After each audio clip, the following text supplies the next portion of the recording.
साथियों नमस्कार। अनंत वक्ता धुरंधर सीरीज के एक नए एपिसोड में आपका स्वागत है। मैं हूं पंकज उपाध्याय। आज बात करेंगे श्रीमान डॉक्टर संजय त्रिपाठी जी से।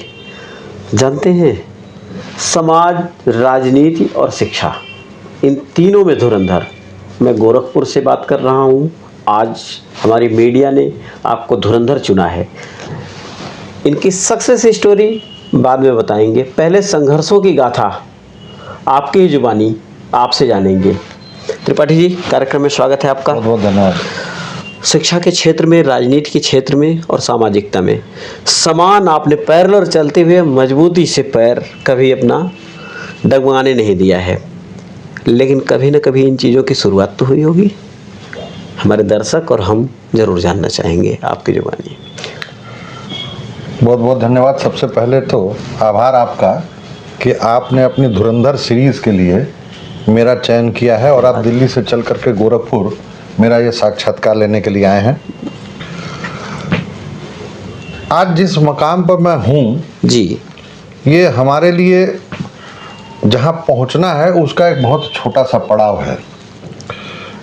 निश्चित रूप से किसी भी पड़ाव पर पहुँचा कोई भी व्यक्ति होता है तो उसके पीछे संघर्षों की एक बड़ी लंबी गाथा होती है। संघर्ष को लेकर के मेरी जो परिभाषा है वो सामान्य लोगों से अलग है।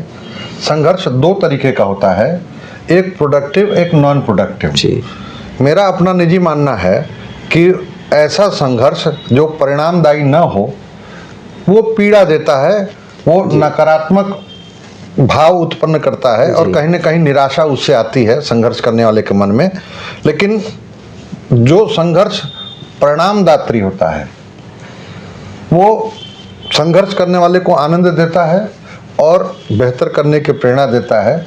तो मैं समझता हूँ कि मैं दूसरी कोटि का संघर्ष करने वाला व्यक्ति हूँ। पिछले 32 सालों से शिक्षण संस्थाओं का संचालन कर रहा हूँ। लगभग 2 दर्जन शिक्षण संस्थाएं हमारी संचालित होती हैं। 1995 में हम मूलतः आए, एक हमने शिक्षण संस्था की स्थापना की। क्योंकि किसी भी व्यवसाय को प्रारंभ करने के लिए धन की आवश्यकता होती है। जैसा मैंने अभी आपको बताया कि मेरी पृष्ठभूमि शिक्षा की है, तो स्वाभाविक रूप से व्यापार मेरे परिवार में दूर दूर तक किसी ने नहीं किया था। समझा जा सकता है कि अर्थ की प्रधानता नहीं रही होगी। किसी तरह से संघर्ष करके 2 पैसा जोड़ करके हम लोगों ने किराए के मकान से विद्यालय शुरू किया। लेकिन अपनी पृष्ठभूमि का लाभ मुझे मिला। हम लोगों ने क्वालिटी एजुकेशन डिलीवर करने की एक कोशिश की। मेरी पत्नी भी उसी पृष्ठभूमि की थी, तो हम दोनों लोगों का एक सामंजस्य इस ढंग का बना जिसमें हम लोगों ने किराए से शुरू किए हुए उस विद्यालय को आज इस जगह पहुंचाया जहां हमारी 2 दर्जन शाखाएं पूरे पूर्वांचल और अब तो लखनऊ में भी निर्माण हो रहा है, तो हम लोग वहां तक पहुंच गए हैं। संघर्ष की बात आपने किया था।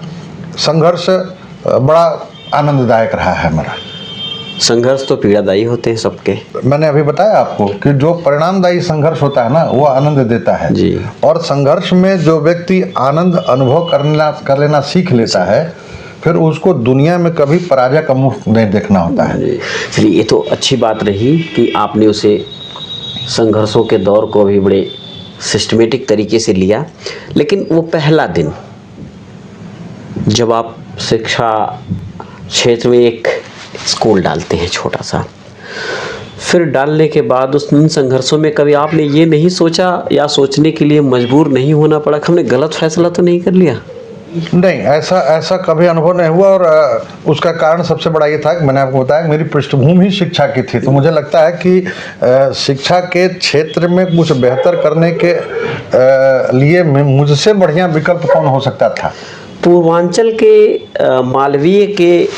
मालवीय जी के प्रतिरूप के तौर पे आप जाने जाते हैं। यहाँ तक पहुँचने में उस तालमेल को कैसे बनाया कि एक बिजनेस और शिक्षा? बड़ी उपाधि दे दिया आपने मुझे। बहुत अकिंचन अवस्था में अपने आप को पा रहा हूँ इस उपाधि को स्वीकार करने में। उनकी छाया बराबर भी नहीं हूँ। कोशिश है कि जिनका नाम उल्लेख आपने किया मालवीय जी का, जो सोच उनकी थी काशी हिंदू विश्वविद्यालय की स्थापना के पीछे, कदाचित उसी प्रकार की कुछ सोच मेरी भी है। और क्षरण के इस दौर में मैंने पूरी कोशिश की है, पूरी ईमानदारी के साथ, कि उस सोच को जिंदा रख सकूं, उसे बचा रखूं। हमारी संस्थाओं में 1500 बच्चे ऐसे होंगे जो आधा पूरा चौथाई स्कॉलरशिप को पाते होंगे, जो टोटल हमारे स्कूल की फीस होगी, और बड़ी संख्या में ऐसे बच्चे होंगे जो निःशुल्क पढ़ते हैं। ये बेमिसाल पहल है आपकी। शिक्षा के साथ में कब समझ में आ गया कि राजनीति की तरफ भी जाएं? क्या बदलाव लेके आए होंगे आप, क्योंकि आप शिक्षक नेता के तौर पे भी जाने लगे जल्दी से ही अपने इस विकास मार्ग पे? कब बदला मूड?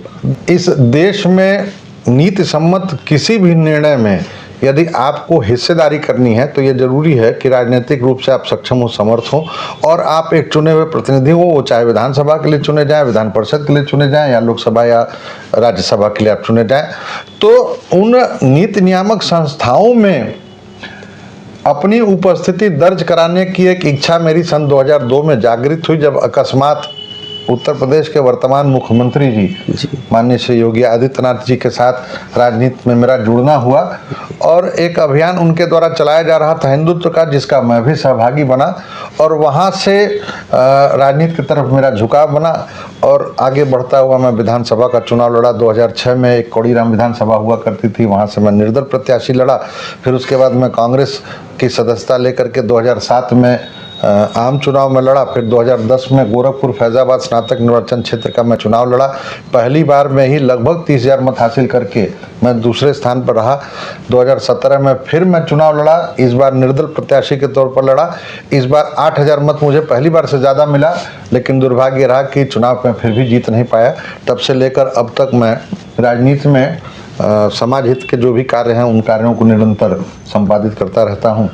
आपके इस निरंतर विकास में वो प्रेरक कौन कौन हैं जिनकी वजह से, जिनको आप समझ पाते हैं, रात में सोचते हैं कि नहीं ये नहीं रहे होते तो इतना विकास नहीं होता? व्यक्तियों का नाम अगर मुझे लेना होगा तो करीब आधा दर्जन लोगों का नाम मुझे लेना पड़ेगा जो हमारी प्रेरणा के कारक बने जी। शिक्षा के क्षेत्र में आने का जो हमें सुअवसर मिला वो संयोग से हमारे अपने ही हमारे आदरणीय ससुर जी थे, पंडित टी.एन. मिश्र जी, जो पूर्वांचल के रहने वाले लोग होंगे वो उनका नाम बखूबी जानते हैं।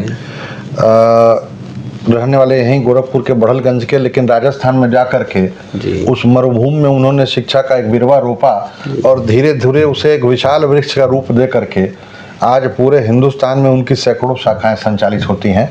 तो जब मेरा विवाह संबंध उनके परिवार में हुआ उनकी बिटिया के साथ, तो मेरे मन में भी इच्छा जागृत हुई, क्योंकि मैं भी उसी पृष्ठभूमि का था कि क्यों ना अपना एक विद्यालय खोला जाए। उनसे विद्यालय संचालन के जो बारीकियां थी उनको सीखा मैंने, और सीख करके अपने विद्यालयों को धीरे धीरे आगे बढ़ाना शुरू किया। दूसरा नाम इस कड़ी में अपनी पत्नी का मैं लेना चाहूँगा, श्रीमती किरण त्रिपाठी जी, जो संयोग से उसी परिवार की हैं, उनके रक्त में था। जिस साल उनका जन्म हुआ उसी साल उनकी जो सेंट्रल एकेडमी है उसकी पहली शाखा का शुभारंभ हुआ। तो बहुत कुछ काम तो उन्होंने मेरा आसान कर दिया। और इन दो नामों के बाद अगर मैं कोई तीसरा नाम लूंगा तो स्वाभाविक रूप से अपने पिता और अपने माता का नाम लूंगा।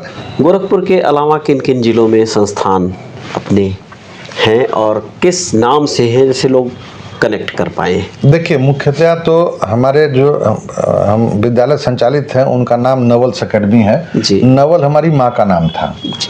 तो अपने माँ के पवित्र नाम का संबल लेकर, आशय लेकर हमने विद्यालय की स्थापना की, और उनके नाम की कृपा, उनके नाम के प्रभाव से विद्यालय धीरे धीरे आगे बढ़ता हुआ जनपद की सीमा से बाहर निकला, और आज की तिथि में संत कबीर नगर में, सहजनवा में, मऊ में, फैजाबाद में और लखनऊ तक हमारे विद्यालय की शाखाएं पहुंची हैं। हमारे यहाँ केजी से लेकर पीजी तक की शिक्षा दी जाती है।